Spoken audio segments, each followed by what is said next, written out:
são migrados para o sistema Mirante e, através das trilhas que foram construindo ao longo do tempo, os cruzamentos dessas informações, você tem o patrimônio, o orçamentário, o financeiro, o contábil, aí você cruza. É a mesma coisa, vou dar um dado. Nós somos do Tribunal de Contas do Estado da Bahia. Na sua página principal tem lá uma questão legal, que é a transparência, a relação dos seus servidores. Certo? O número por si não diz nada. Aí você tem que estratificar esses números, ver por cargos, função, certo? As várias nuances do RH. E o Estado também tem um sistema de RH, que é o RH Bahia. Nós trabalhamos tudo isso com o pessoal que nós temos na ponta. Eu conheço outros tribunais, mas o TCE da Bahia avançou muito nessa questão. E a gente usa uma técnica de auditoria chamada circularização para a gente obter resultados no escopo de auditorias que a gente planeja de alguma unidade que a gente está fazendo. Então, muito obrigado, é só isso. Excelente. E aí, dentro disso, uma outra coisa também, que eu vi uma palestra que eu achei muito interessante, era de um empresário de uma empresa chamada Tecnisa, em São Paulo, em que ele fala de como ele paga bem para um analista de dados, porque ele tem acesso a bancos de dados diferentes, e em cima disso ele faz propostas de negócio que, quando aplicadas, ele tem uma margem de fechamento de negócios 50% maior do que quando ele não usa esse cruzamento de dados. Então, por exemplo, ele comentou que ele tinha um empreendimento perto do Palestra Itália, não é isso? O estádio do Palmeiras, e ele fez um cruzamento de dados de quais eram as pessoas que tinham no banco de dados, que tinham poder aquisitivo para comprar um empreendimento, e ele propôs, como brinde de quem fechasse o negócio, ingressos, camisas com autógrafo, e isso subiu mais de 50% a venda dele para aquele público específico. Então, assim, até para a gente pensar também, nós como consumidor, mas agora a gente está um pouco mais protegido com a lei de proteção de dados, né? Mas, enfim, no uso da coisa, tanto para nós como instituição, como nós como cidadãos. Informação, dois exemplos de informação, por favor.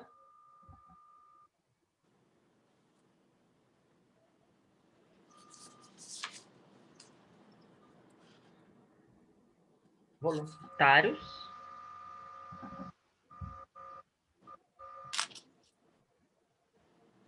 Hélia, pode falar? Seu áudio não está ligado. Você não ligou seu áudio, Hélia. A informação, eu fiquei um pouco em dúvida, né? Eu não estou conseguindo minimizar a tela para ler como eu coloquei. Mas, pelo que eu lembro, eu coloquei... seriam esses dados de forma organizada com um objetivo para o trabalho, entendeu? Seria um conjunto de dados, né? No caso, eu falei do dado no sistema corporativo, um dado solto, e a informação seria o conjunto desses dados inserido no trabalho, né? Por exemplo, a planilha, né? Já tem um certo objetivo maior para o conhecimento, né? Para realizar uma análise. Exato. Assim, mais ou menos. Exatamente. Outro voluntário? O dado pode ser orçamento, um valor de 40 bilhões é um valor solto, e a informação pode ser que esse valor de 40 bilhões é o orçamento do Estado. Perfeito, perfeito. E aí, dentro dessas, Hélia e Gabriel, dentro desse contexto de informação, vamos extrair aí o que poderia ser um conhecimento? O que vocês... Conhecimento, ao meu ver, seria já a aplicabilidade dessa informação, né? Por exemplo, se pegar o seu conhecimento técnico, a sua experiência e aplicar para realizar análise. E aí, dentro do seu exemplo, só assim, dentro dessa sequência aí, o que você seria, exatamente, qual seria um processamento humano dessa informação? Um achado de auditoria. Perfeito. Né? Um achado de auditoria. Perfeito. Gabriel, o seu orçamento no município pode te gerar que tipo de processamento humano de conhecimento? Você pode ter você vê onde é que o Estado está gastando mais, se é na saúde, na educação, outra área qualquer e você pode fazer também um acompanhamento disso ao longo do tempo e ver qual é a área que está sendo priorizada, se uma área deixou de ser priorizada ou não, qualquer coisa desse tipo. Perfeito. Muito bom, pessoal. Então, vamos continuar aqui. Aí nós falamos, então, das classes de conhecimento, né, que foi... Peraí, deixa eu ver aqui, que eu acho que vocês estão aparecendo aqui, tá em cima da tela. Então, o tácito e o explícito, né? Então, o tácito é aquele que, por exemplo, lá no seu achado de auditoria, Elia, que você citou como conhecimento, é enquanto você não externaliza isso. Você está analisando as informações, você está com um processo ali na mão, um processo de licitação, por exemplo, que não foi publicado o extrato do contrato. Então, você viu que tem uma irregularidade com relação à publicidade. Então, esse é um conhecimento seu, você fez o processamento daquela informação, chegou a uma conclusão que é um achado e não externalizou. E ele já é explícito quando você comenta, quando você transforma um relatório. Ou do Gabriel também, quando você percebe isso, não é? E não documenta isso, não formaliza, não coloca isso disponível para os outros. E aí a gente estava tratando do trecho do filme, eu vou voltar, porque eu acho interessante nós vermos no filme cenas específicas, porque ao longo das aulas eu vou fazer referência a essas cenas, tá bom? Só um pouquinho. Ai, que quem estava aqui já no ponto. Estão assistindo aí? Estão conseguindo ver e ouvir? Não. Não? É que você tem que fechar o primeiro compartilhamento e colocar o que você clicou agora. Ah, é mesmo.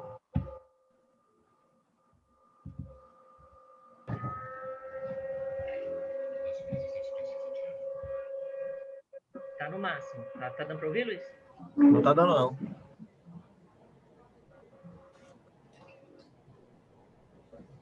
Espera aí. No momento do compartilhamento, ele aparece a opção compartilhar som do computador, Dinamarca. Espera aí, Laila. Só um pouquinho. Repete para mim, por favor, porque eu lembro que a gente teve esse problema da outra vez.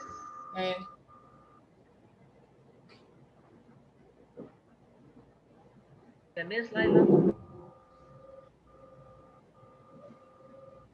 Laila, repita de novo para ela aí, Laila. Ele aparece, quando você vai, aparece aquela seleção de que janela você quer compartilhar, e embaixo aparece compartilhar som do computador.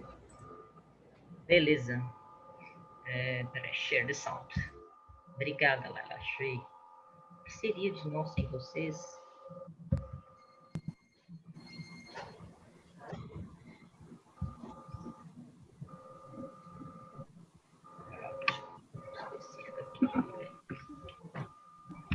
O que oferece? Aí, pronto.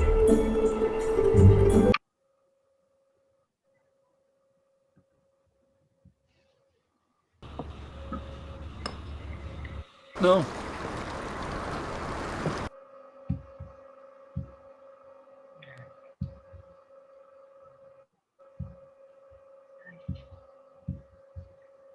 Vai aprender. Estão me ouvindo agora? Eu tenho que tirar lá.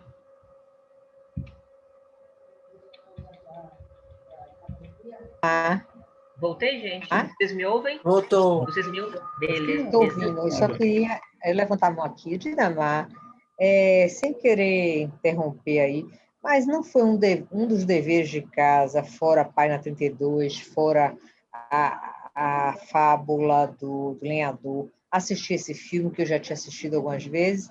Então, por que a gente está assistindo de novo e não comentando sobre ele? Me perdoe a minha colocação. Tereza, de forma nenhuma. Eu havia entendido que não era todo mundo que teria acesso ao filme. Então, eu me equivoquei, Tereza. Fui eu que me equivoquei, então. Vamos retomar aqui, então? E só de curiosidade. Inclusive, nós já estamos, eu mesmo já cheguei do tribunal nesse instante, já estamos trabalhando presencialmente, então eu acho que todo mundo tem acesso a um laptop e a Wi-Fi do tribunal, né? Já que estamos todos, a não ser o pessoal de risco, mas hoje em dia todo mundo tem internet. Bom, Tereza, eu peço desculpa, então, porque eu não me lembrava de que ficou acordado isso, até porque eu não coloquei o filme à disposição por questão de direito autoral, e para assistir esse filme, ele não está aberto, pressupunha um gasto que eu não sei se tinha sido acordado com vocês, entendeu? Enfim, desculpa, vocês estão me vendo? Eu não tô sabendo. Agora, pronto.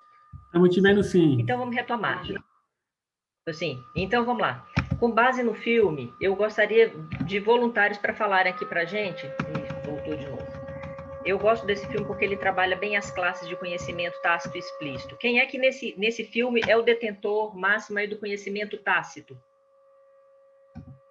O rapaz lá, o homem e a mulher tentou aplicar o conhecimento explícito. Boa. Mas aí esse filme tem uma coisa que, assim, algumas cenas vocês não devem ter falado, né? Por que não cortou esse pedaço? Porque, na verdade, esse filme, ele vai ilustrar o que vocês devem ter visto na apostila, que é aquela espiral do conhecimento do Nonaki Takeuchi. Ainda que o conhecimento técnico da demissão tivesse a cargo do personagem que é o George Clooney, dessa convivência, dessa relação, os dois saem modificados, os dois aprendem. E essa é a grande sacada da gestão do conhecimento. É quem é o detentor do conhecimento teórico ter humildade de entender isso algumas vezes, que vocês viram a resistência que ele teve em assumir tecnologia, mas no final, o quanto ele se humanizou com o conhecimento tácito que ela tinha de relacionamento humano, de contato, a ponto de escrever a carta. Então, efetivamente, conhecimento tácito, explícito, o autor, o George Clooney, e essa convivência foi uma oportunidade para que ele explicitasse conhecimentos que não estavam necessariamente formatados dentro de informação. Então, assim, vocês se imaginam, né, fazendo manuais, passando informação, por exemplo, como a gente viu, de como fazer as malas, de fale devagar, será que isso teria a mesma efetividade se tivesse dentro do manual? E é uma coisa que eu acho muito interessante. A gente faz manual e as pessoas não leem. Será que é porque as pessoas não leem ou porque aquilo não responde o que as pessoas precisam saber ou as coisas não são colocadas da forma como elas precisam? Tá certo que às vezes são preguiçosas mesmo, não estou descartando isso. Mas, então, assim, existem formas de nós transmitirmos conhecimentos que estão fora do que é tradicional sala de aula. E a gestão do conhecimento, ela traz algumas práticas, né, que aí ela vai identificar como ferramentas e práticas que nós vamos ver aí na penúltima aula, que são meios para que esse conhecimento seja migrado. Então, essa mentoria que foi feita aí no filme é uma delas. Vocês têm ferramenta de mentoria no tribunal? Vocês têm estruturado a mentoria dentro do tribunal? Tem? Tem um programa estruturado, Alda? Quer me contar um pouco sobre isso? Você falou que... Eu entendi você falando que tinha. Liga seu microfone, por favor, Aldo.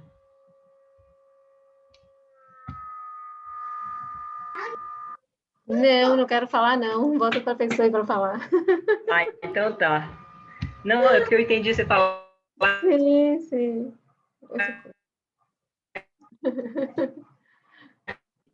Dinamar? Tinha a ferramenta. Dinamar,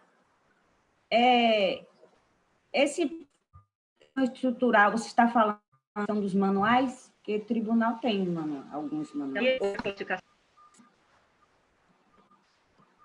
Eu não estou conseguindo identificar na minha tela quem foi que está falando e minha internet caiu de novo. Marileide. Eu não estou...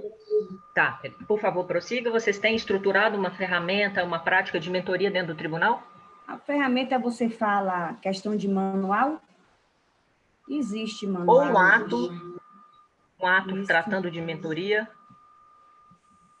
Tem atos, tem vários no tribunal. É porque, por exemplo, o Senado tem...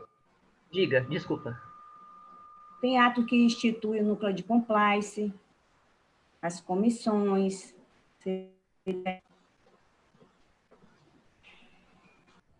Mas eu digo assim, vocês têm estruturado alguma coisa como no filme, em que um servidor mais experiente vá fazer o acompanhamento para a melhoria de competências de um servidor que é novo na casa ou no setor. Vocês têm alguma coisa nesse sentido? Sentido. Eu não tenho conhecimento, não. Eu posso falar? Diga, Homero. Nós, infelizmente, não temos. Agora, no processo de avaliação de desempenho, alguns anos atrás, através de normas do tribunal, um servidor avaliado que tivesse como um multiplicador de conhecimento, de informações, dentro da equipe de auditoria, ele tirou um plus a mais na pontuação.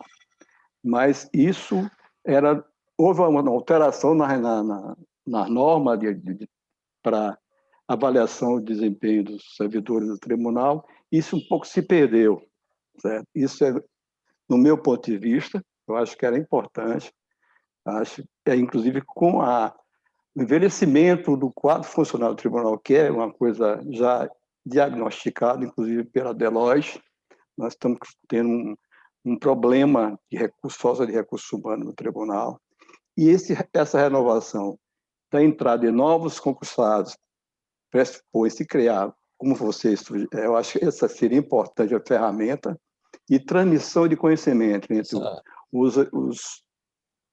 os mais antigos servidores, principalmente na área editorial, para aqueles que estão chegando.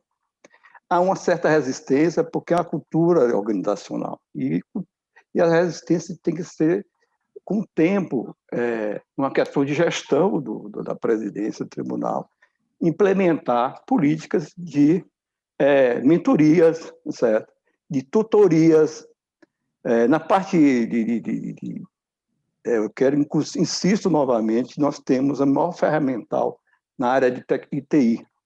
Eu desconheço, não conheço bastante a estrutura do Estado, o Executivo, e nós temos no SEDASC um apoio importantíssimo para a realização das auditorias.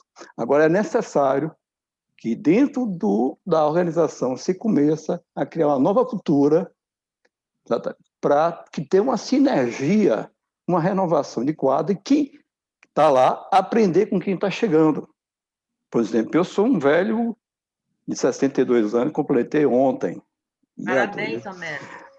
Bem vivido, como eu tenho um amigo da Receita que me disse que eu tenho mais hora de voo do que avião de carreira. Então, a gente aprende, eu acho fundamental, esse filme é fantástico, que é a relação interpessoal de uma organização. Você aproveitar a potencialidade dos seus recursos humanos. Certo? Desculpa me ter alongado essa explanação praticamente professoral, mas é isso, eu acho que é necessário em qualquer organização, tanto privada como pública, não interessa. Eu posso falar, complementar com o Homero? Por favor, Hélia. Só um comentário aí, né? Homero citou essa questão aí de alguns servidores na avaliação, né? A questão do compartilhar conhecimentos. Só que, para poder compartilhar conhecimentos, precisa primeiro ter ferramentas, meios de detectar quem são essas pessoas, né? Capazes de compartilhar conhecimento. Se não existe isso, nunca vai se poder aplicar, né, esse tipo de técnica, não sei bem como dizer, né? Porque, primeiramente, precisa saber quem são essas pessoas, né? Encontrar formas de identificar, né? Agora, existe no tribunal um programa aí, existiu, não sei se ainda está aberto, a questão da instrutoria interna, né?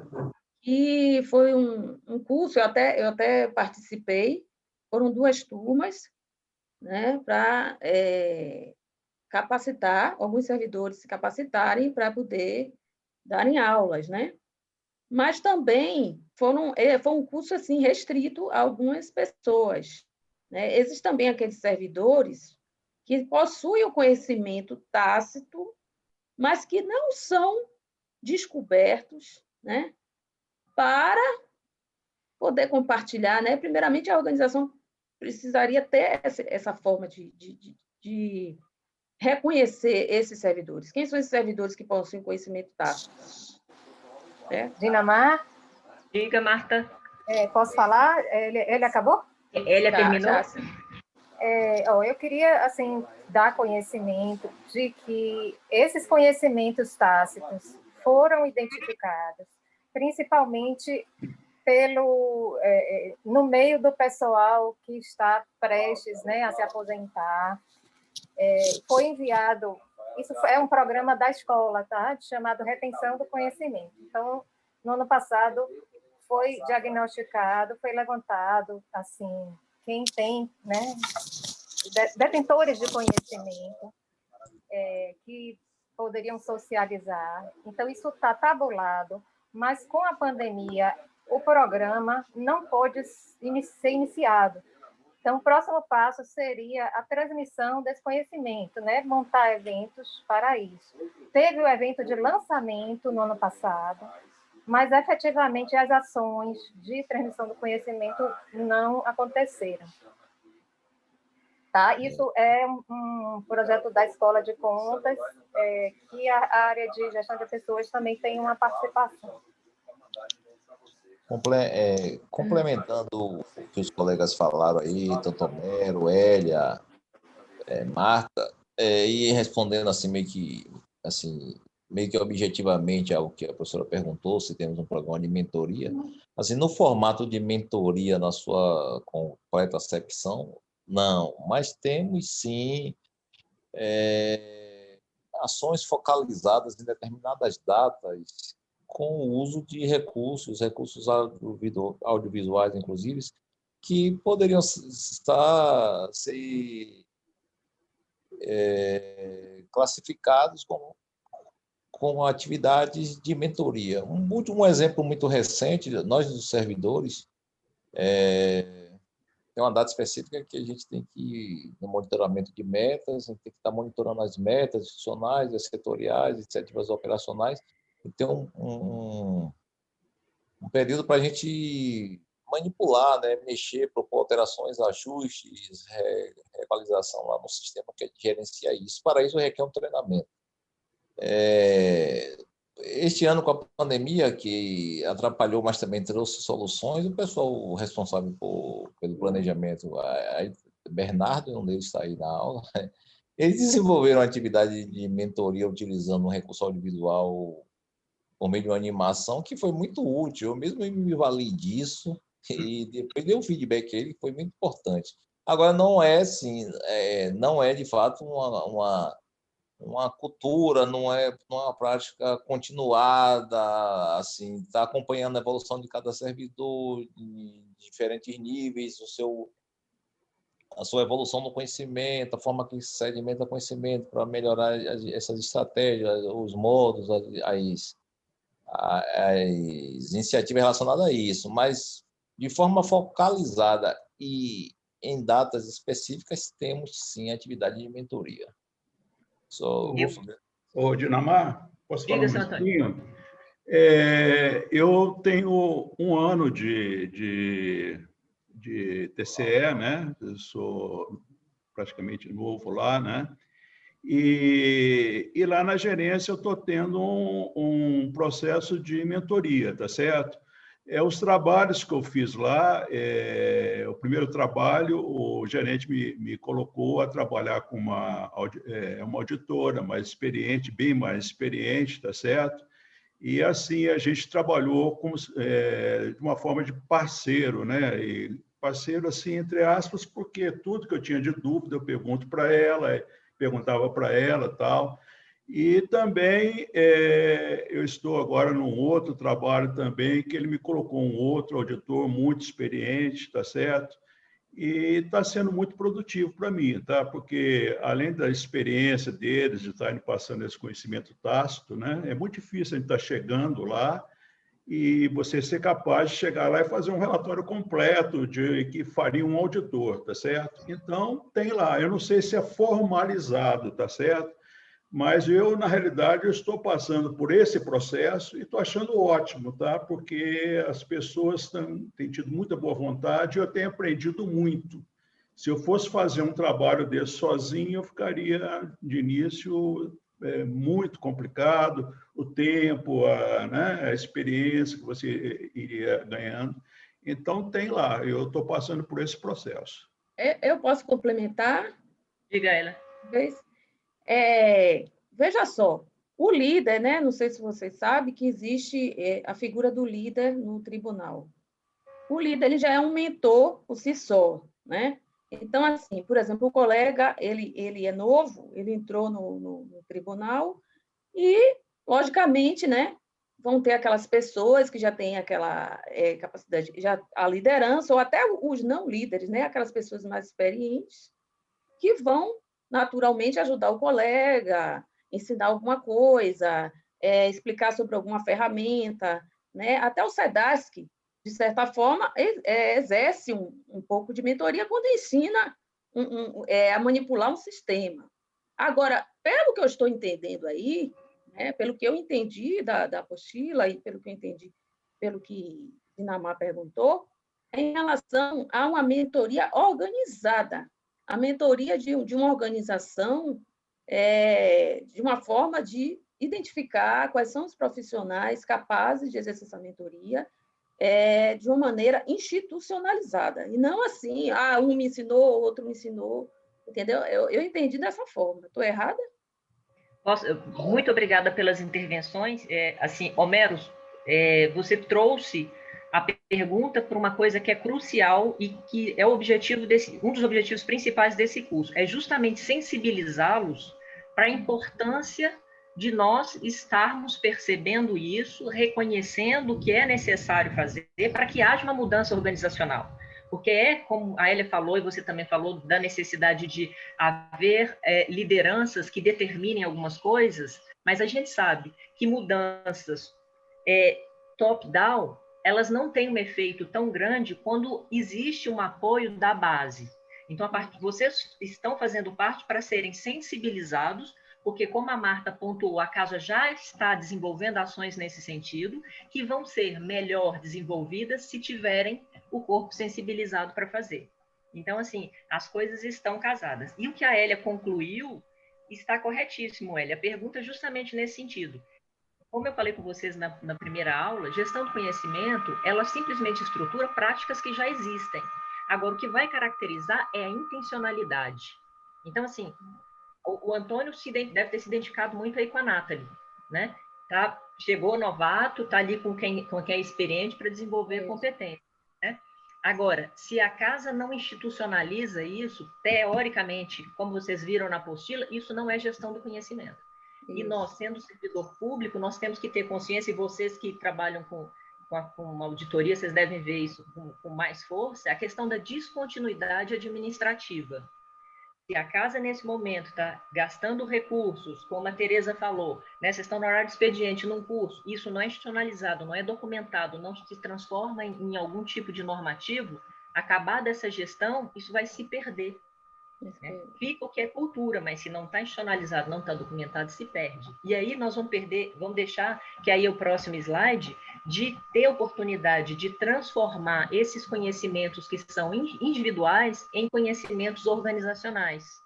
Né? Eu estou aqui procurando meus afarrados, mas eu não localizei que a gente tem uma colega que tem especialização em conhecimento organizacional, em organizações que aprendem, e a questão é essa. Então, nós vamos deixar de fazer o que a gente viu ali na cena final do filme, né? Que foi o personagem do George Clooney passando o conhecimento para a Nathalie, que gerou um novo conhecimento numa metodologia remota e que depois estava passando isso para toda aquela equipe de uma forma nos computadores, ainda que no final tenha sido descontinuado o processo. Mas houve uma transferência de conhecimento agregando, e a organização como um todo desenvolveu novos modelos, novas metodologias. Então, esse é um dos objetivos, e isso que eu acho legal nesse filme, porque ele trabalha a questão humana, que é extremamente importante na gestão do conhecimento, e quando a gente fala em gestão do conhecimento, necessariamente o fator humano é principal, porque essa experiência, esse saber, não vai sair do outro por obrigação, por decreto e no martelo, que é uma coisa que vocês não falaram ainda, mas que depois a gente vai chegar, que é a história da motivação, o que eu ganho ensinando para o outro isso, né? E aí o Mário falou das metas, que é uma das coisas também que a gente vai ver, que peraí, se eu parar para ensinar o outro, eu vou estar reduzindo a minha meta. O que eu ganho com isso? E como é que a gestão, os líderes, lidam com isso internamente? Bom, enfim. Então, e aí a gente tem uma outra espécie de conhecimento, que é o interno versus externo. Então, eles tinham conhecimento interno ali com George Clooney, e veio a Nathalie com outros conhecimentos agregando a essa instituição. Certo? E outro aspecto aqui que eu acho interessante no filme é o conhecimento cultural. O George Clooney conhecia do mercado, conhecia da atuação e passou detalhes outros que não só os técnicos, mas aquela cultura de negócio. E isso no serviço público é extremamente importante. Vocês devem ter muitos cargos comissionados, como a gente tem no Senado, e às vezes vocês devem perceber a importância disso, desse desse às vezes até intercâmbio, né, da cultura de fora com a nossa cultura, às vezes como quem chega sem estar a par dessa cultura acaba deixando de agregar. Aqui um quadro resumo do conhecimento, então o tácito explícito, o individual versus organizacional, o interno versus externo. Aqui são o conhecimento básico, é o saber o quê, e aí tem uma cena no filme, que eu não sei se vocês lembram, que ele pergunta para ela dentro do avião, o que é que você faz? E ela fala, a gente demite pessoas. E aí ele pergunta, não, o que a gente faz é pegar as almas num limbo para levá-las para o outro lado. Isso é essencial, né? Dentro de um tribunal de contas, por exemplo, não, a gente quer fazer o bem da população, não. Eu quero fazer para quê? Então, a partir do momento que você domina o porquê do seu conhecimento, você tem possibilidade de inovar. Inteligência, então, é esse conhecimento processado e utilizado. E aí, aqui é uma escala, né, dentro do que a gente já conheceu dos conhecimentos, que é a informação, né, você organiza, você analisa, ela vira dado, vira informação, conhecimento. Bom, então até aqui agora o objetivo é conhecer as definições de dado, informação, conhecimento, eu acho que sim, e buscar o conhecimento para sua transferência e geração de novos conhecimentos. Acham que a gente chegou até aí junto? Esses objetivos? Quem não concorda, se manifeste. E aí, para reflexão dentro disso, essa frase que eu extraí do livro de Scrum, que diz o seguinte, que depois do atentado de 11 de setembro, o FBI percebeu que tinha dentro da instituição, de forma esparsa, informações que possibilitaria que ele pudesse antever o atentado de 11 de setembro. E aí o relatório chega e coloca esse trecho. O FBI não sabe o que sabe e carece de mecanismos para capturar e compartilhar o que sabe. Então, assim, quando a Marta comenta conosco que já existe mapeamento dentro do tribunal, isso é muito rico. Porque quando se tem um problema ou se tem uma questão, já se imagina qual pode ser a fonte desse conhecimento. Mas antes disso, às vezes vocês estavam com a questão e não sabia nem quem era um profissional da casa que poderia agregar com relação a isso. Dúvidas até aqui? Estou sozinha? Não? O valor da informação do conhecimento vocês viram na apostila, eu vou passar mais rapidinho. Conceito de ativo tangível e intangível também vocês pegaram. Eu vou direto aqui ao ponto que eu acho mais interessante, que é essa questão de, aqui, reputação, sim, de estrutura externa aqui. Né? Dentro da estrutura externa, vocês viram que é esse conhecimento, como ele vai agregar em reputação e em imagem. Como é que vocês veem a utilização dos conhecimentos do TCU para agregar como estrutura externa, para o TCE? Vocês veem que existe a utilização dos conhecimentos que vocês geram para criar um ativo de estrutura externa de reputação para o tribunal?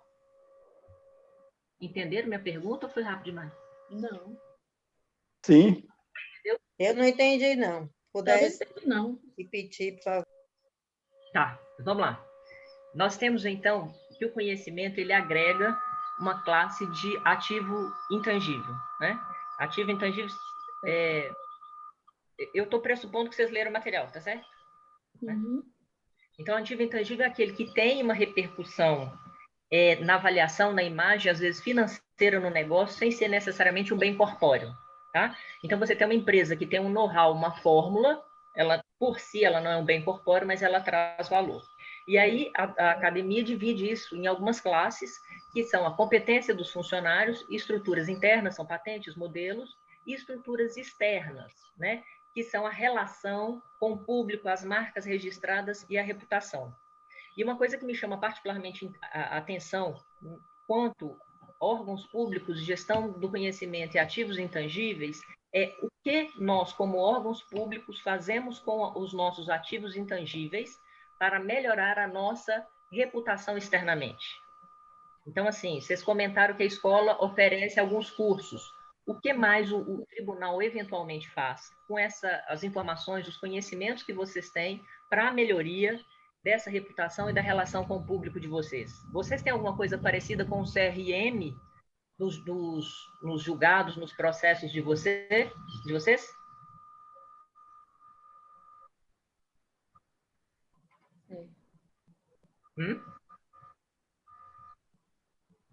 geralmente tem divulgação do resultado de alguma auditoria mais importante na mídia. Sim, mas não de forma tão frequente assim.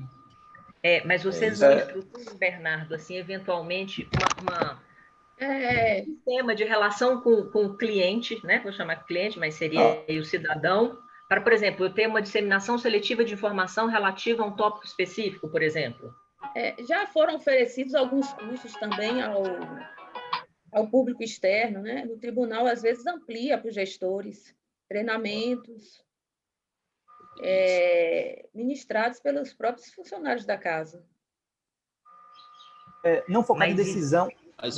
Eu ia falar exatamente o que o Bernardo tratar o ponto que o Bernardo trouxe. Veja só, nessa abordagem que a pessoa está falando, assim, a expertise que nós temos e imaginando o cenário de gestão desse conhecimento, o que é que tem sido feito dentro da casa para que, vamos chamar assim, melhore a imagem, a conceituação, esse olhar de fora para isso.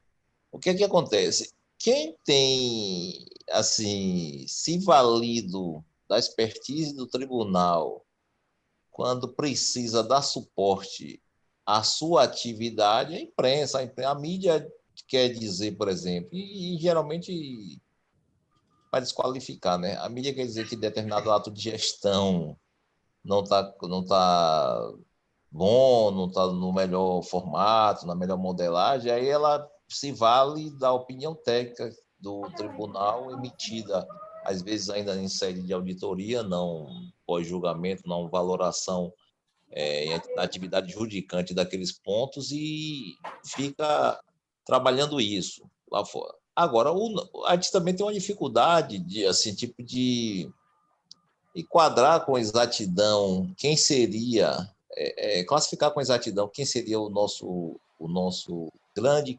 cliente, porque ainda não...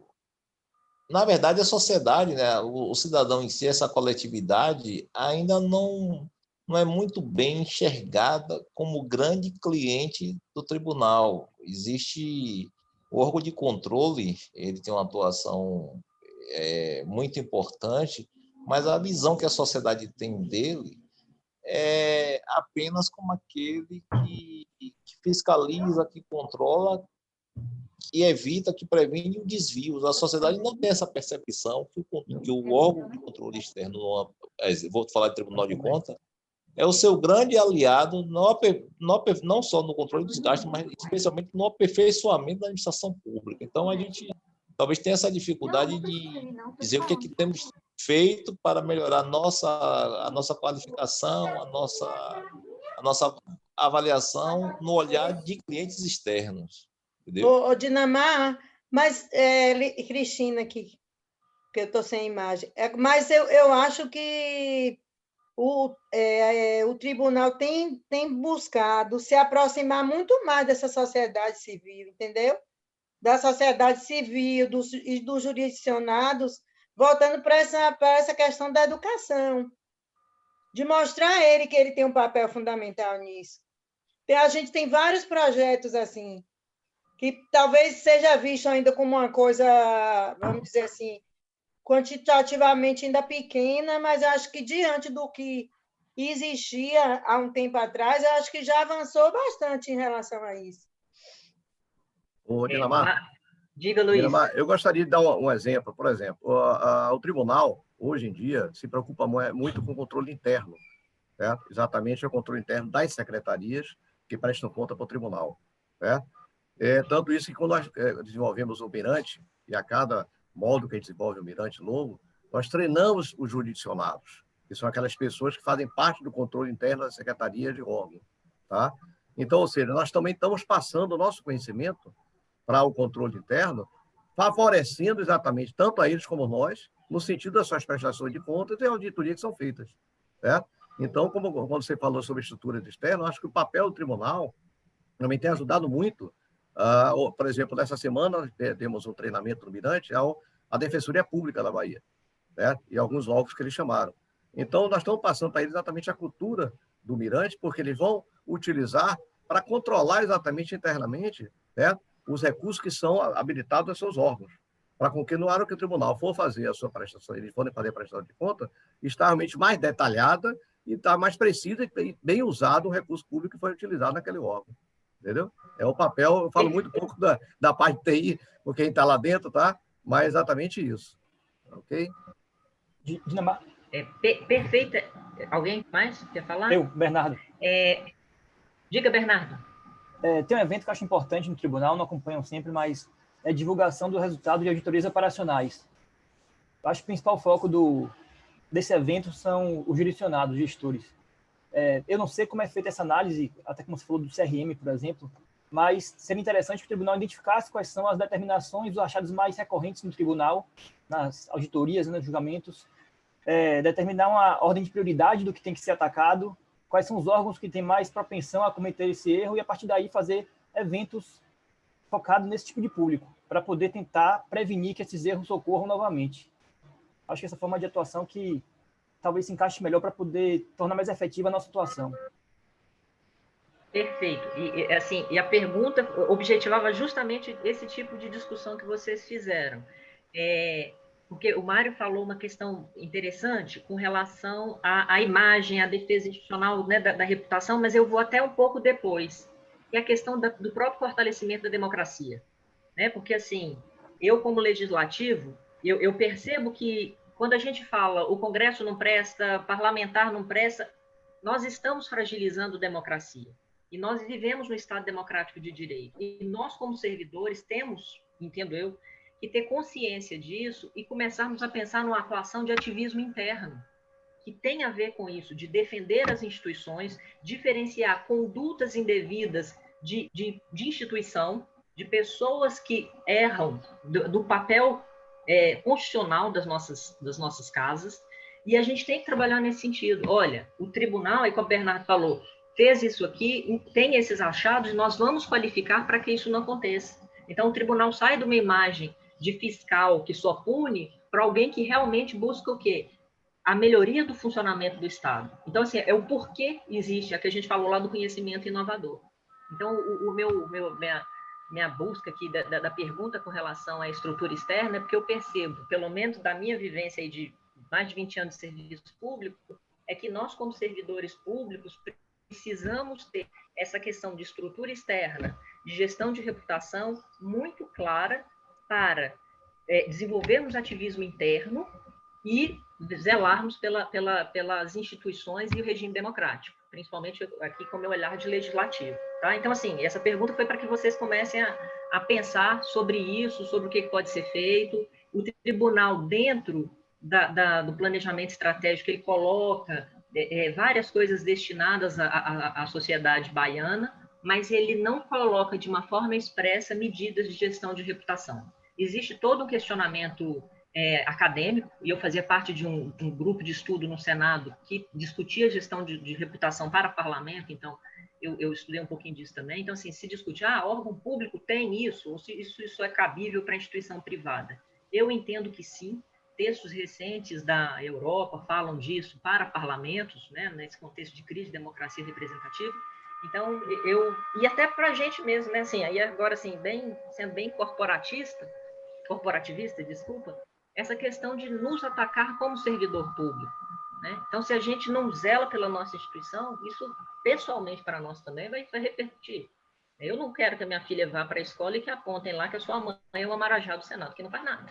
Eu quero que o Senado seja legal, eu quero que meu trabalho tenha resultado, sabe?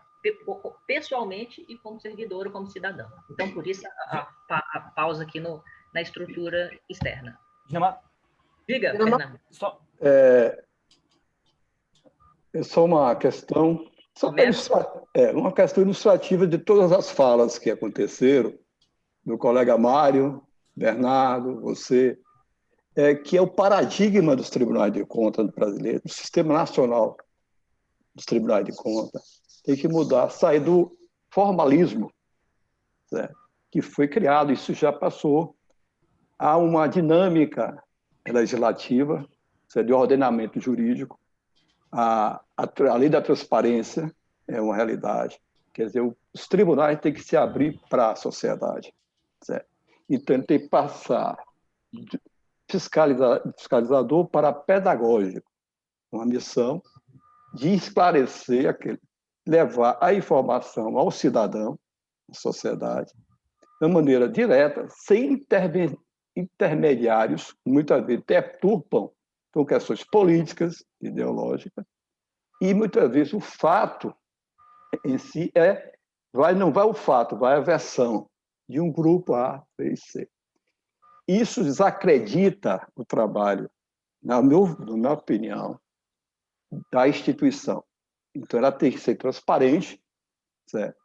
Inclusive, o controle interno é uma exigência constitucional também. Todos os órgãos da administração pública brasileira têm que ter controle interno. E nós cabemos, como controle externo, acompanhar o que o controle interno faz. Há um avanço em alguns países que auditor externo ele vai a uma unidade checar se os procedimentos aplicados pelo controle interno estão dentro das normas de auditoria e das regras. E se tem um certificado, é dado um certificado. A gente não vai lá para descobrir erros. Os erros surgem a partir dos procedimentos que são executados pela auditoria. É só isso que eu queria. É uma forma só de complementar a fala de vocês. Obrigado. E dentro disso que você está falando, Homero, até para sugerir, a ANEEL que tem um trabalho muito interessante nesse sentido, eu não sei se vocês têm essa informação, eles fizeram uma estruturação de um documento justamente visando a identificar, pegaram mesmo assim, quando a gente tem irregularidades, né, de onde vem essas irregularidades, uma pesquisa acadêmica, e o que eles identificaram que é uma coisa internacional, segundo o achado deles e essas pesquisas. A maior parte das irregularidades, elas não vêm necessariamente da má-fé. Elas vêm, na maior parte das vezes, por falta de conhecimento e capacitação. Eles identificaram também que desse grupo de irregularidades tem um grupinho que ele sempre erra e é de má-fé, e ele é reincidente. Então, a ANEEL, em cima desse estudo, ele foi fazendo uma análise das pessoas, das instituições que recebiam infrações, eles foram separando uma da outra, preparando qualificações dentro do que o Bernardo falou, do que eram achados recorrentes, e começaram a bater firme em cima desses que realmente eram os zeros e vezeros, com foco específico mesmo em tirar do mercado para evitar problema para a população, porque não se prestava à finalidade que se credenciavam diante da administração pública. Então, a ANEEL tem um trabalho nesse sentido muito legal. Dinamarca. Eu acho que diga.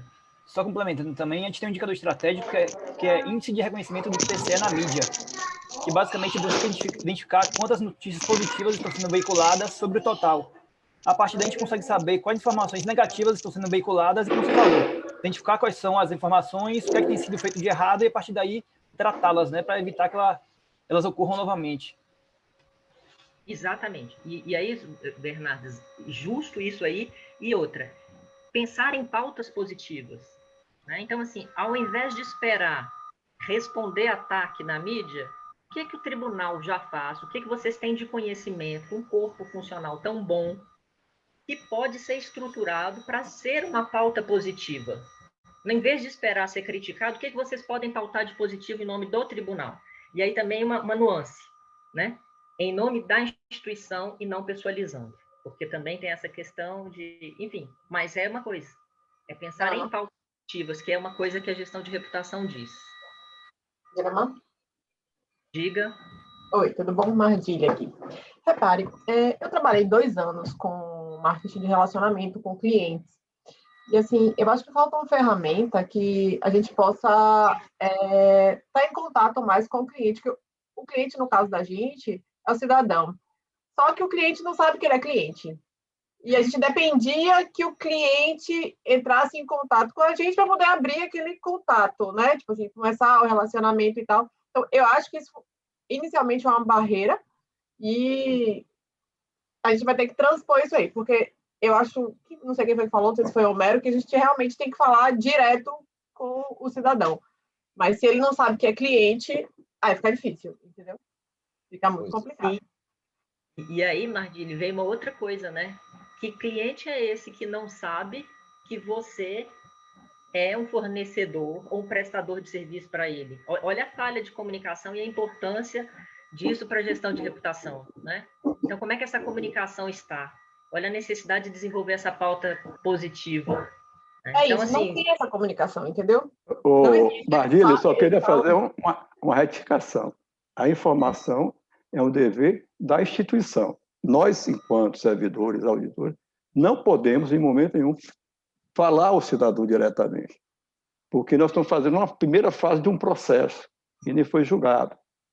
Então, esse Não é cuidado... isso que eu falei. É o tribunal falar com o cidadão, entendeu? Exatamente. O tribunal já tem o ASCOM, Assessoria de Comunicação, ele tem que fazer, como o Bernardo e a Dema falou, um banco de informações relevantes, não só do ponto de vista de auditorias, desaprovação, mas também de outros tipos de julgamento, para dar uma resposta àquele que paga o nosso salário, certo? Que é o contribuinte, o cidadão contribuinte. Então, Homero, vocês estão falando coisas complementares. Vocês então, estão falando a mesma coisa em pontos diferentes.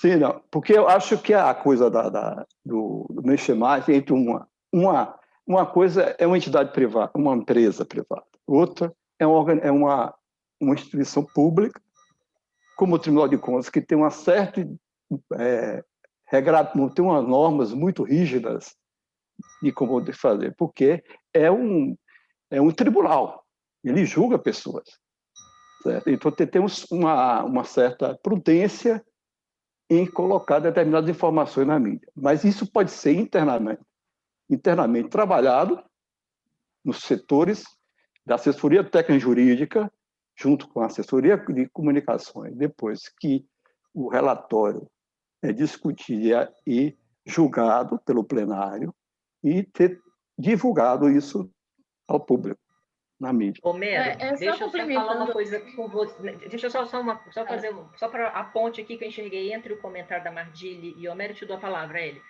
Homero, eu entendo o que você falou, mas eu entendi o que a Mardile falou. E assim, o meu raciocínio, se eu fosse hoje candidata a prefeita e ganhasse no final de semana, eu gostaria de ter acesso ao que o Tribunal de Contas do Estado da Bahia consolidasse para mim de erros mais recorrentes, como o Bernardo falou, para que eu ficasse atenta a isso e, como gestora, no meu dever de diligenciar e acompanhar os meus subordinados, saber o que é. Então, assim, eu não sou fiscalizada ainda a ponto de ter essa comunicação, mas eu gostaria de ser identificada como cliente, como a Mardile falou, entendeu? Numa preparação para o exercício do meu cargo, eventualmente. Percebe? Vocês poderiam produzir uma cartilha para novos prefeitos. Poderia ser. Eu gostaria de falar. Diga, dona. Deixa eu passar para ela e depois eu passo para você, Tereza, pode ser? Eu interrompi a ela? Pode? Tranquilo. Em relação ao contato direto com a sociedade, né? Em relação ao gestor, não, né? O cliente gestor, mas em relação ao público, ao contribuinte, o tribunal, só complementando aí, o tribunal ele já fez, assim, já evoluiu em algumas ações para conscientizar em relação ao seu papel, com a ouvidoria, né? Recentemente nós tivemos, né, no ano passado, no ano retrasado, tivemos um projeto aí de caravana da ouvidoria.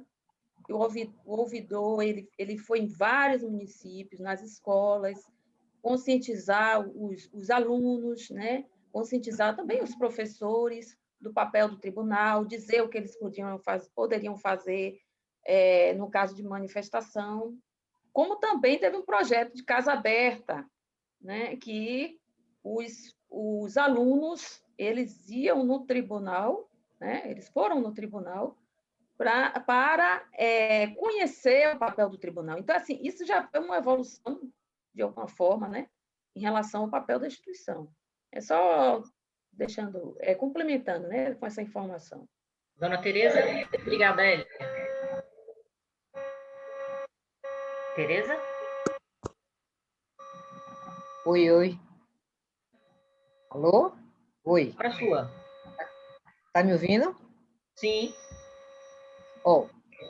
Deixa eu dar uma experiência assim, um pouco até muito realista e talvez até vá chocar algumas pessoas, colegas recém-chegados e tal.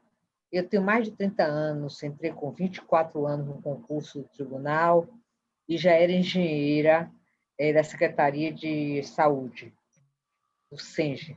E aí fiz concurso para conferir resposta com meu marido e resultado. Passei, ele não passou, passou no auditor da Embasa, não tem nada a ver. Eu vou falar uma coisa que com relação ao cliente. O povo brasileiro, principalmente o Nordeste,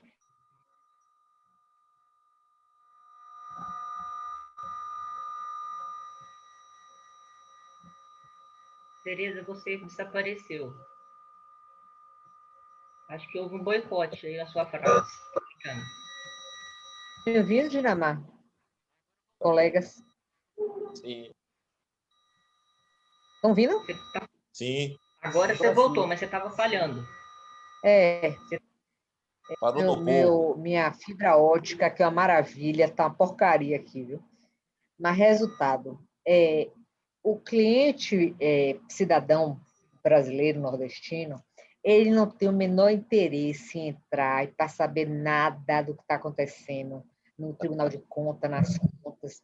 Eu estou falando por uma visão, eu ensinei 29 anos e meio e tentava fazer com que meus alunos em direito administrativo fossem na ferramenta do tribunal para acompanharem com os processos, o que nós estávamos apontando, etc. Eles faziam por obrigação, por causa da matéria, mas eles não tinham a menor empolgação de saber nada do que esteja acontecendo no Estado. O cidadão ele só se preocupa quando pega no bolso dele. Se for para pagar tributo, se for para aumentar IPTU,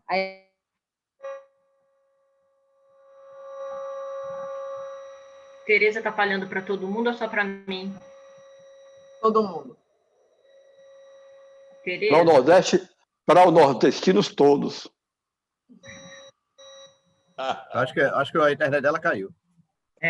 Não, e eu, assim, eu com o meu olhar de delegado, a frase da Tereza, para mim, é ótima, porque se eu ponho uma cartilha para prefeitos e não cumpre, nossa, no meu relatório de achado, isso ia servir para acabar com a raça de quem não cumpriu a cartilha, ia ficar mais bonito, né?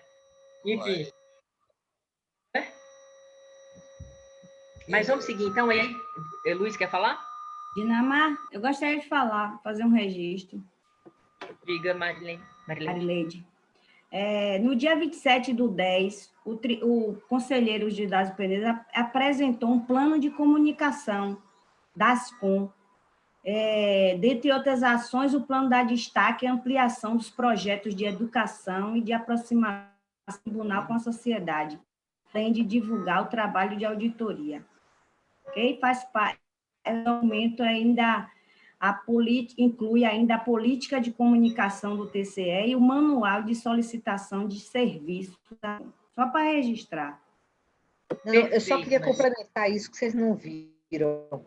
Eu acho que a sociedade ela não cobra, nem quer saber do que está acontecendo, a não ser que for alguma coisa que mexa no bolso deles. Mas aí eu acho que você precisa... conscientizar de que ele é cliente, que ele pode cobrar, entendeu? Você tem que desenvolver também outras formas de falar com esse cliente. Então, você tem que pegar algumas outras ferramentas de marketing de relacionamento e aplicar isso aí. Mas primeiro você tem que explicar que ele é cliente, entendeu? Porque ele não sabe até agora.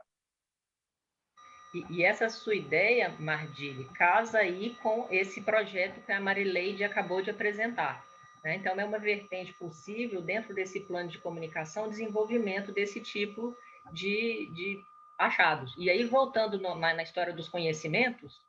Interrompeu de novo. Me perdoe aí. Da Bahia mas não tem esse conhecimento... Antes que interrompa de novo. Não é possível. Estão ouvindo? Estou falando? Estão ouvindo? Sim. Outra coisa. Quanto a treinamento, eu entrei há 30 anos atrás. Eu fui jogada na Condé, num projeto de desapropriação total para revitalização da Baité, sem ter o menor conhecimento, mas aí é que vem o conhecimento intrínseco, né? A minha cultura.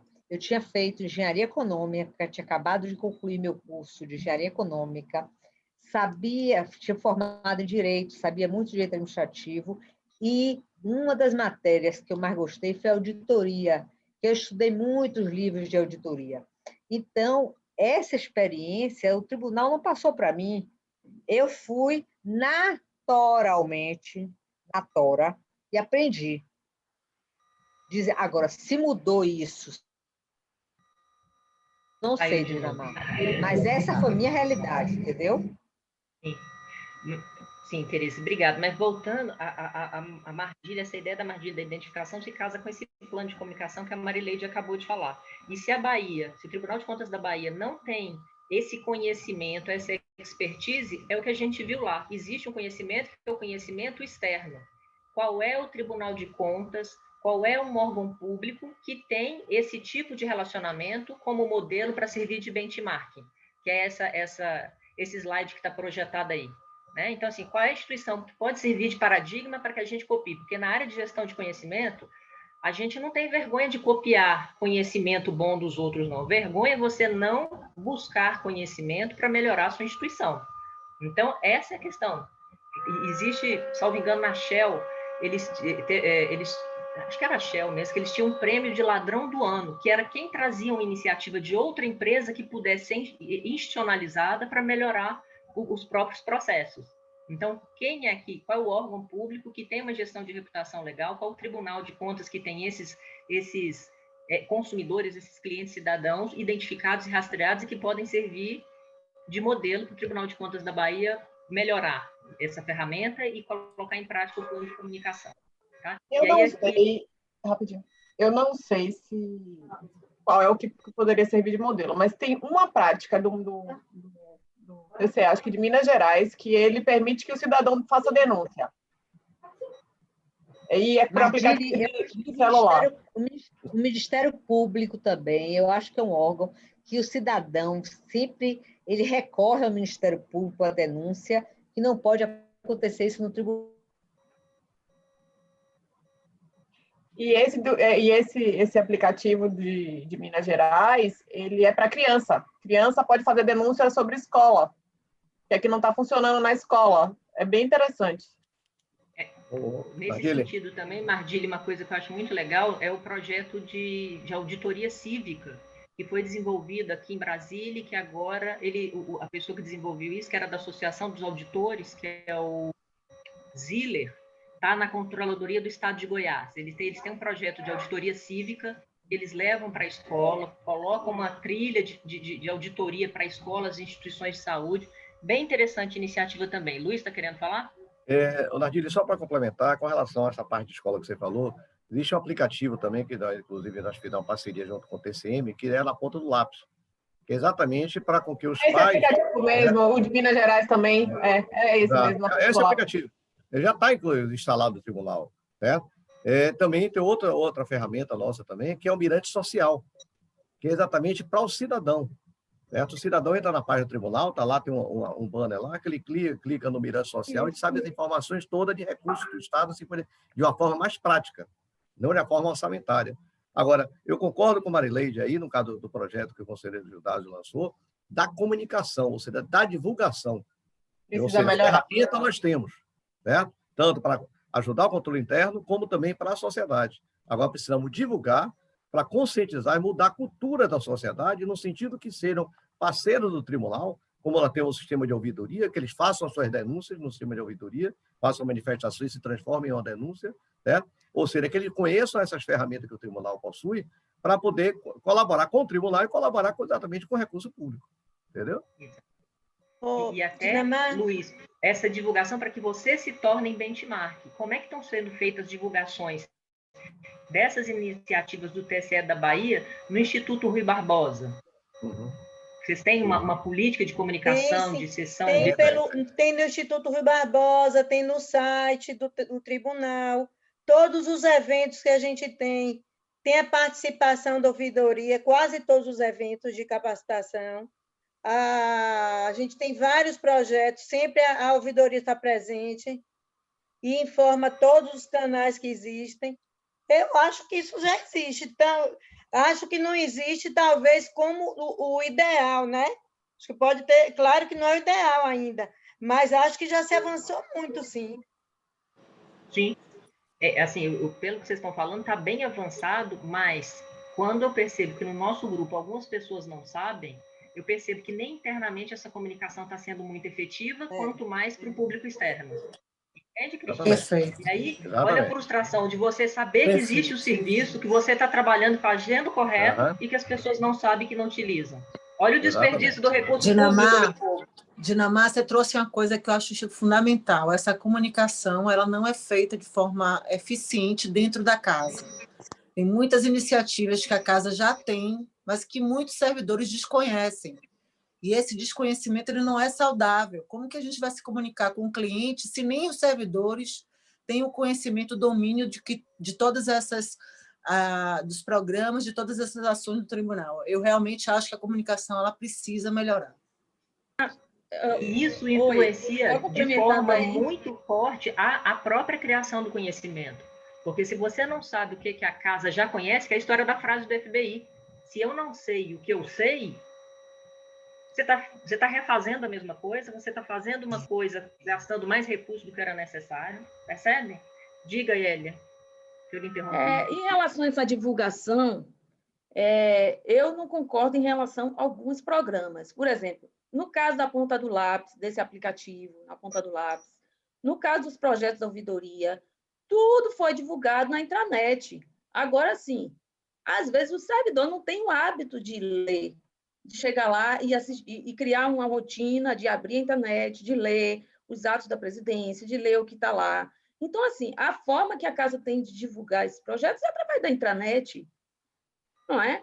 Então, assim, as pessoas é que têm que criar o hábito de ficar lendo. Claro, concordo que em algumas situações o tribunal peca em relação à divulgação, mas no caso desses projetos da ouvidoria, foi uma coisa amplamente divulgada, Elia, isso tudo que a gente está conversando vai estar lá no tópico que eu juro que a gente vai chegar hoje, que é a influência da estrutura do meio, porque faz parte das lideranças que são imbuídas das ações voltadas para a gestão do conhecimento, a melhoria da comunicação e a visão compartilhada. Então, a partir do momento que a gente tem como gestor, como foco, essa comunicação com a comunidade, eventualmente nas suas reuniões setoriais, esse tipo de iniciativa poderia ser reforçada. Então, olha, nós temos mais essa interface com a população.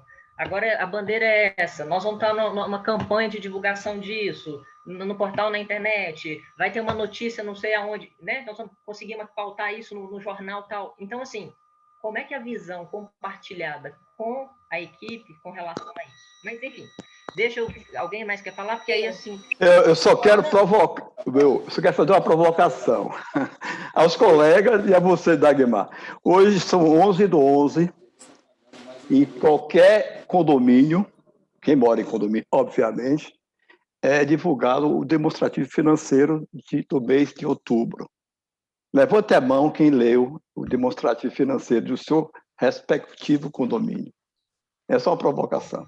Homero, deixa eu responder a sua. Eu moro em casa, mas eu sou daquelas que eu leio bula e que era do Conselho Fiscal do meu condomínio. Eu sou dessas, mas eu sei que eu sou ponto fora da curva. É uma brincadeira, viu? E você falou uma coisa que já um colega fez falar comigo, que o Homero lê até bula de remédios, porque qualquer remédio, Amaury, tem efeitos colaterais, eu tenho que ler. Bom, a questão do valor... Diga, Marta. Assim, na sua experiência, né, de especialista, o que poderia ser feito de diferente para que essa comunicação atinja todos os servidores? Porque, assim, isso tudo que ele falou aí, o projeto de ouvidoria vai à escola, que conscientiza os estudantes, o projeto da caravana da ouvidoria, que eles vão em todas as rádios de cidades do interior dizer aos cidadãos quem é o tribunal e qual o papel do tribunal e que eles podem acionar o tribunal. Enfim, essa tentativa de aproximação do tribunal com o cidadão é feita. Mas, pelo que a gente percebe, não há uma homogeneização de conhecimento pelos próprios servidores do tribunal sobre essas ações. Isso é publicado nas revistas anuais, fotos no portal. E o que é que você sugere? O que é que você teria de meios de comunicação a mais do que o próprio portal da gente? Marta, eu entendo o seguinte, quando o processo de comunicação, ele pressupõe você conhecer o seu destinatário e o objetivo dessa comunicação. Existem algumas técnicas e alguns desenhos de plano estratégico de comunicação, em que você define esses objetivos e metas, você estabelece indicadores e a partir daí você age.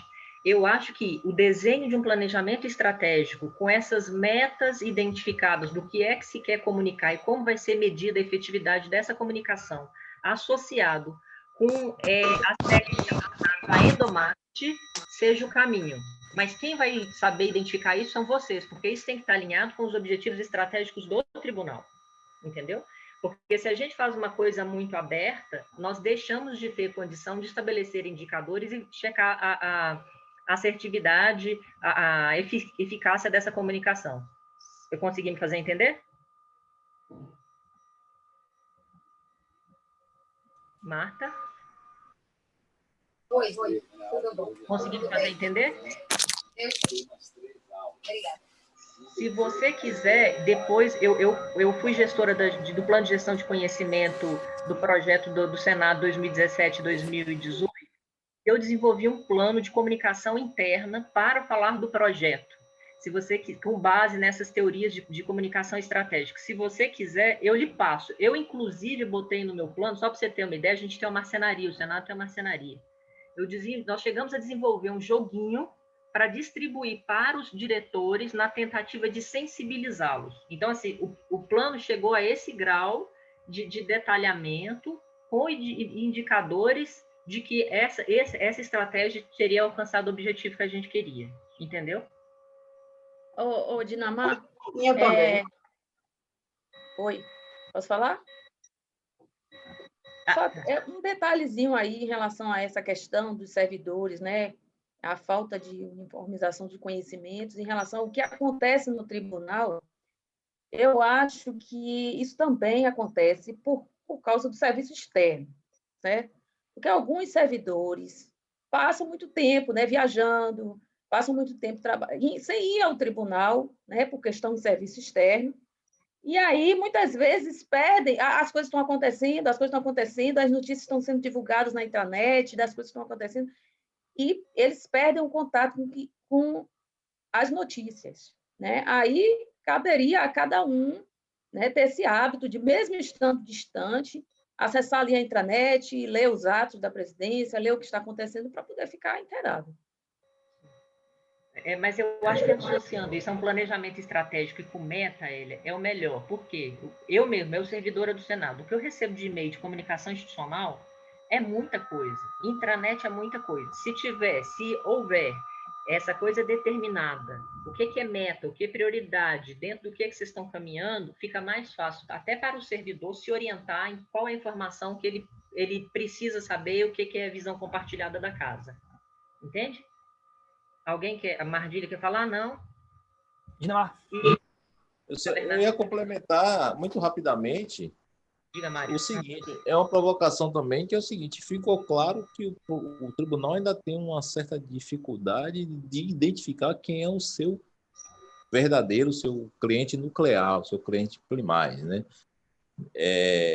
Então, o que o tribunal precisa fazer, a minha singela opinião, é um exame de contrição, de parar, refletir sobre isso, identificar quem é o seu cliente, incluir aí como estratégia, botar no seu planejamento estratégico isso, a melhor aproximação do cliente, e aderir, reconhecer, se dobrar às práticas que o controle social tem aí os observatórios sociais e outras iniciativas super premiadas no Brasil como melhores práticas, olhar para isso, aproveitar no que couber e se aproximar, começar por este caminho, mas isso é uma mudança de cultura, é uma genuflexão, você tem que se render a quem veio pelas beiradas e avançou. Isso exige trabalho, conhecimento, sensibilização e ferramenta e documentar, botar no planejamento estratégico. O controle social feito a partir de sociedade, dos seus coletivos, dos seus observatórios, e já chega à frente dos tribunais de contas em muitos pilares. É preciso reconhecer isso. Se quer, como cliente, a sociedade, tem que aproveitar essas práticas.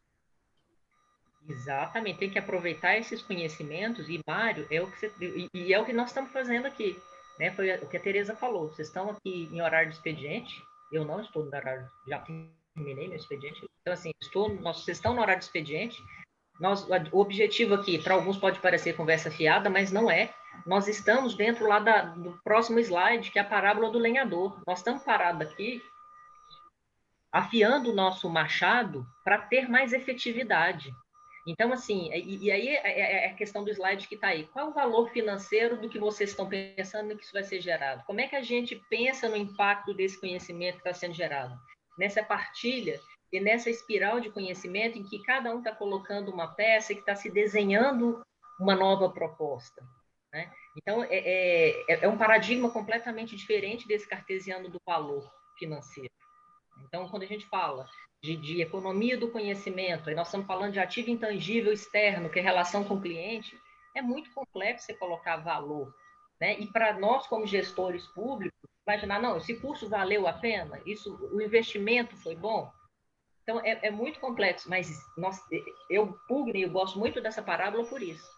São espaços que são necessários para a gente fazer melhor. E aí, esse slidezinho aí, que eu adoro, não sei se está dando para ler muito, bem por causa do muito que fica no laranja e não fica muito bom, mas é o seguinte, tem a ferramenta lá dos legozinhos, né? Um falando, podemos melhorar o processo com 2 rodas.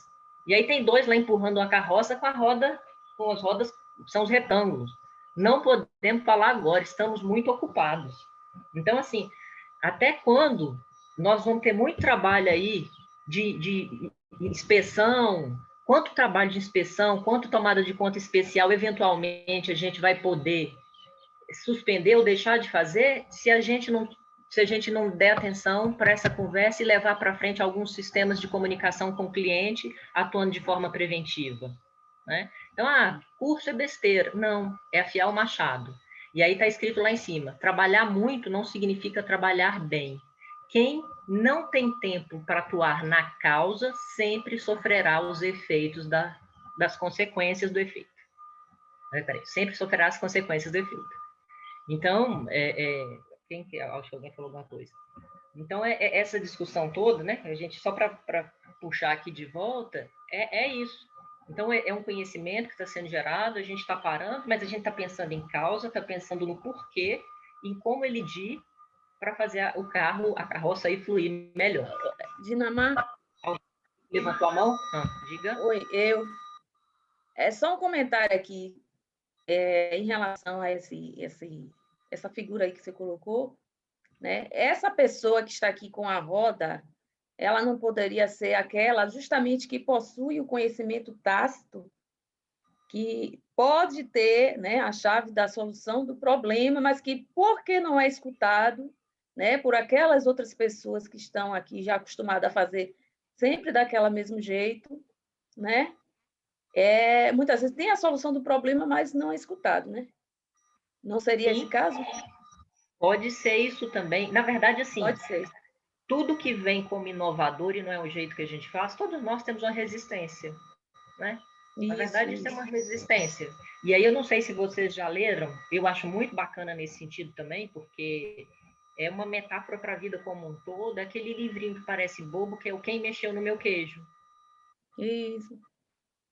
Tem até uma animação no YouTube, que é pequenininha, que nas aulas presenciais eu apresento, que é isso, né, que a gente vai ver lá na frente, que é gerar o conhecimento de adaptação. Se a gente não reconhecer que as coisas mudam, que a gente tem que estar renovando pessoalmente como instituição, a gente vai ficar aí com a roda quadrada para sempre, resistindo, e achando que no nosso posto C vai ter queijo para sempre, quando não é, né? Bom, deixa eu avançar. Mais algum comentário? Se não, vou avançar. Deixa eu só anotar o telefone da Marta, o e-mail, correio. Então, vamos avançar. Espera lá. E aí, dentro dessa perspectiva, assim, só de curiosidade, isso não está na apostila, eu acho interessante essa metodologia do Balance Scorecard de avaliação de resultado, porque ela contempla numa dos seus eixos a questão da aprendizagem da inovação, né? Então, para alcançarmos nossa visão, que novos conhecimentos e competências e talentos devemos desenvolver.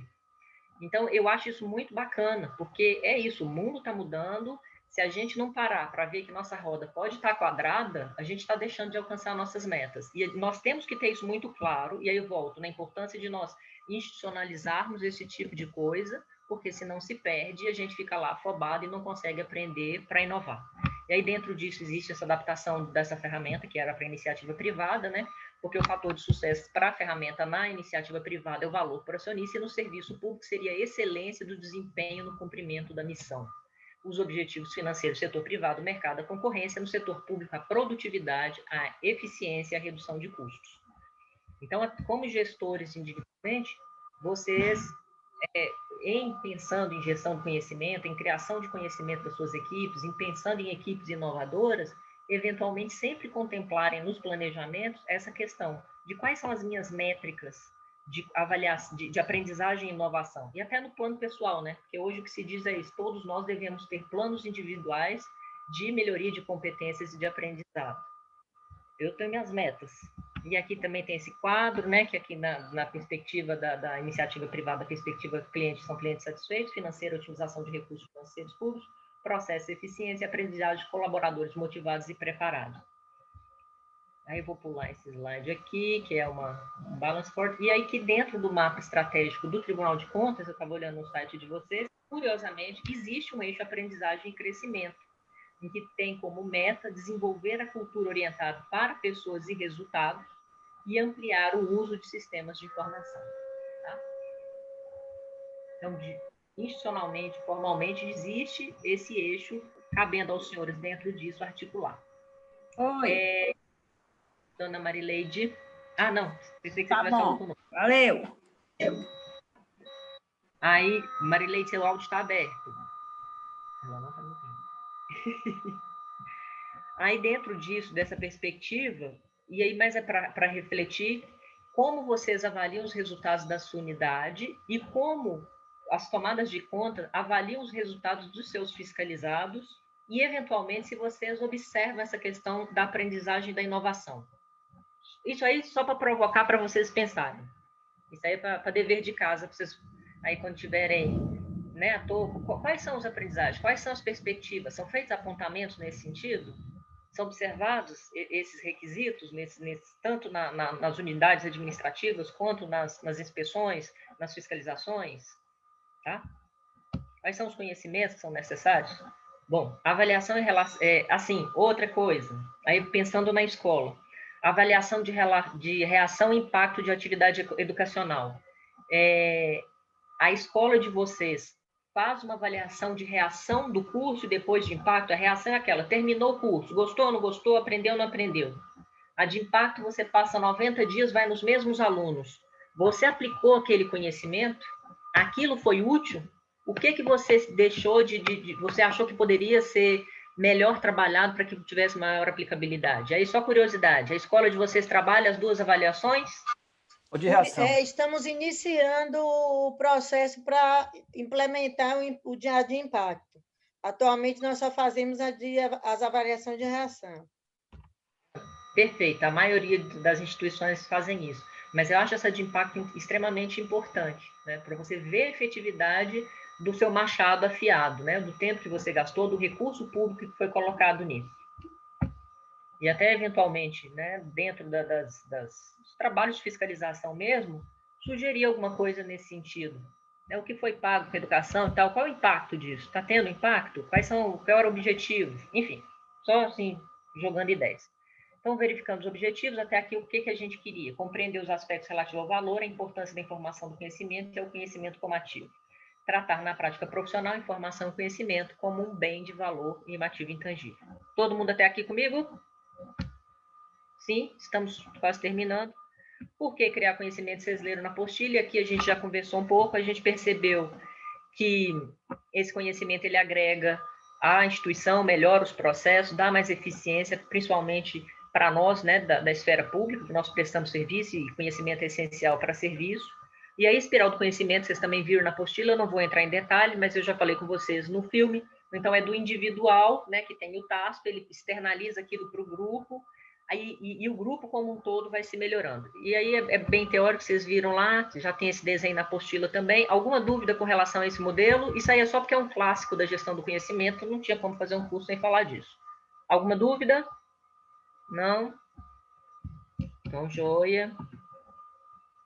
E aqui essa frasezinha que eu acho que é bem bacana, que ilustra bem a espiral. Os novos conhecimentos sempre geram novas crenças e novos desafios, novos conflitos que provocam os desequilíbrios necessários para criar movimentos que, por sua vez, são essenciais da vida, são a essência da vida. Nós, portanto, desenvolvendo e tornando reais nossas crenças, deixando esses ciclos abertos, não nos tornando céticos, mas crentes ainda mais fervorosos na busca de novos conhecimentos. Aí a gente viu isso ali no filme, né?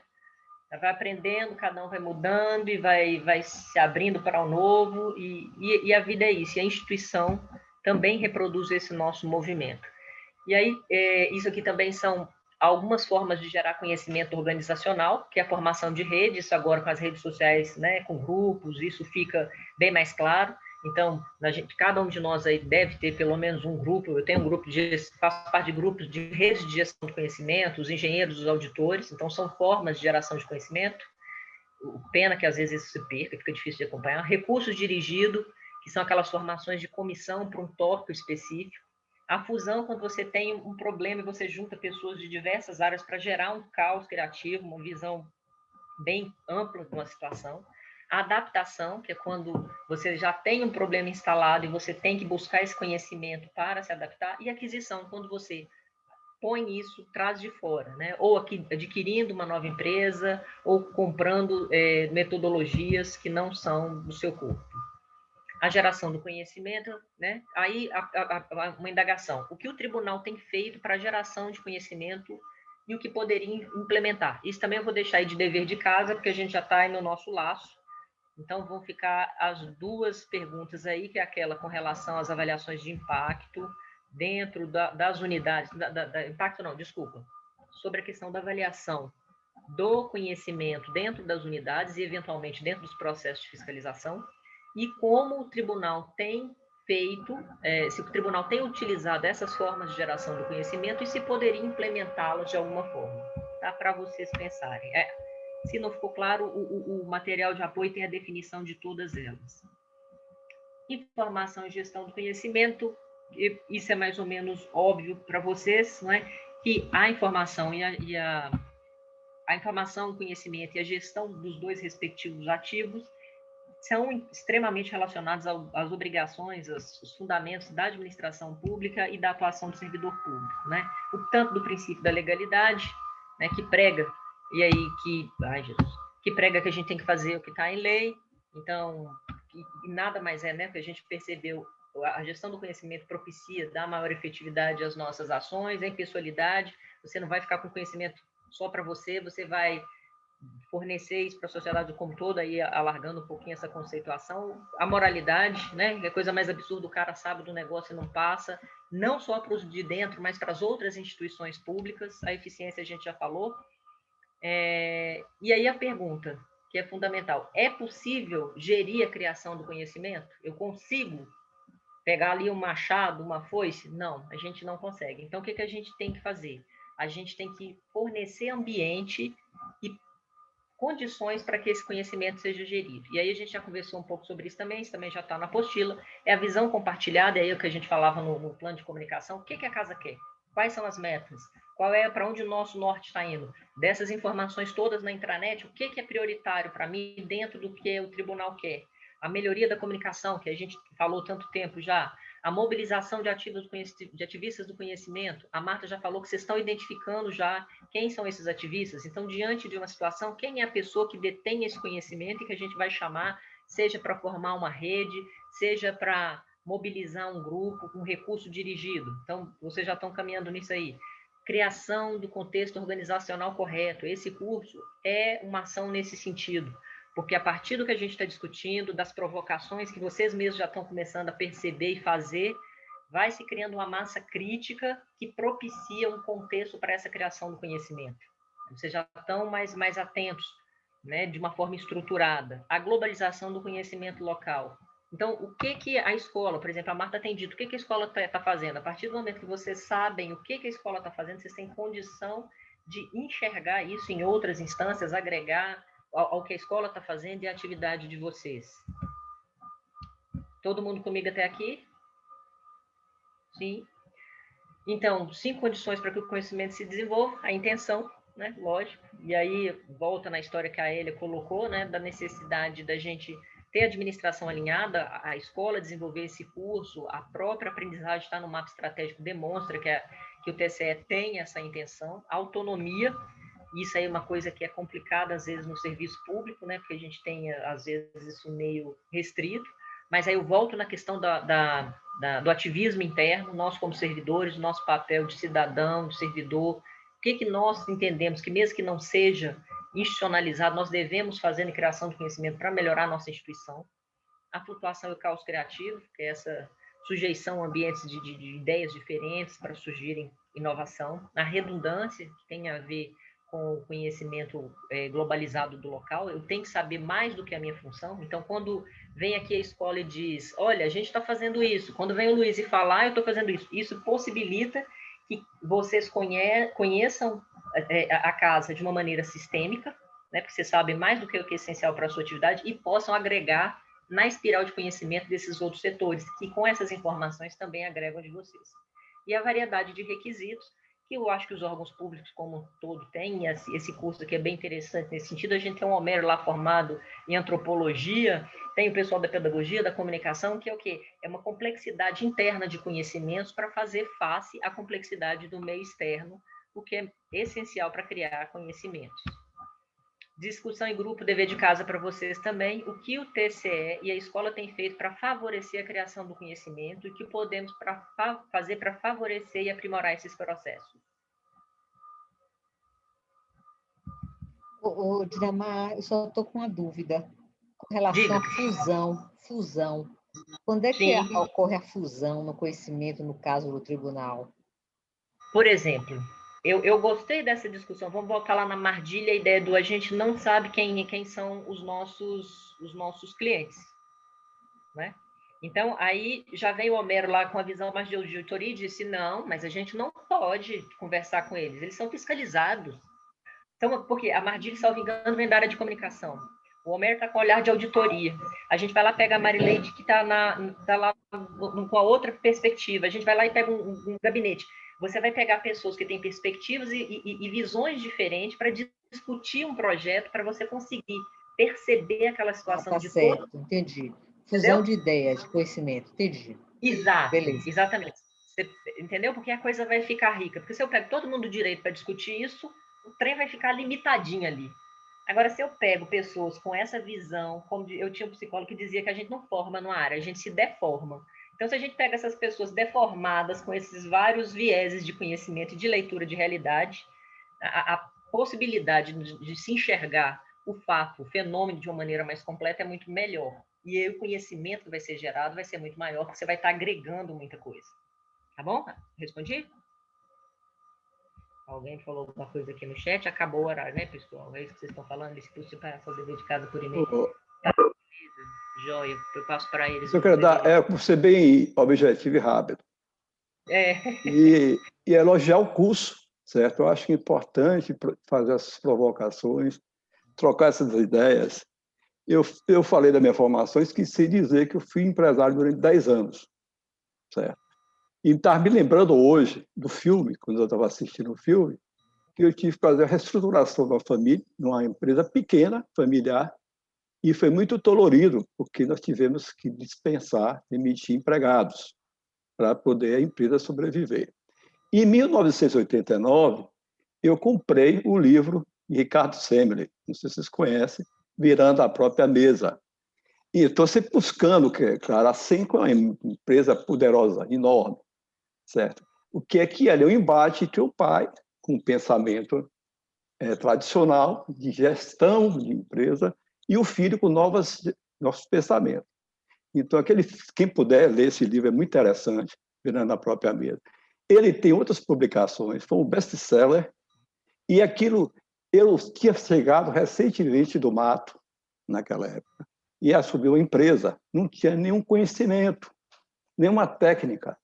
Só foi depois aprendendo com os recursos humanos, os empregados da empresa, a minha família, e a empresa existe até hoje.